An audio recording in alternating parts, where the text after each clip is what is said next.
Üçüncü qrup, buna diqqət edin, sadəcə hamısından az olsa da təsir baxımından ən təhlükəli olandır. Bu qrup etiraz dalğasını sahiblənməyə, onu yönləndirməyə və nəticəni öz xeyrinə yazmağa çalışan pəhləviçilərdir.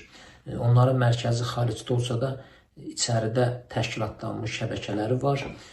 Onlar belə deyək, etiraz dalğasının enerjisini öz siyasi layihələrinin yanacağına çevirməyə çalışırlar. Məhz burada İrandakı demokratik dəyişiklik Güney Azərbaycan türklərinin də xeyrinə olacaq iddiasının saxta tərəfi üzə çıxır. Çünki bu dəyişimi idarə etməyə çalışan zehniyyət Pəhləvi zehniyyətidir və Pəhləvi zehniyyəti də fars şovinizminin tarixi daşıyıcısıdır. Tarix bunu açıq göstərib, istər 20-ci əsrin əvvəllərində, istər Pişəvəri hökumətinin qanla boğulmasında, istər ondan sonraki dövrlərdə Güney Azərbaycan türklərinə qarşı aparılan zorakı assimilyasiya siyasətində,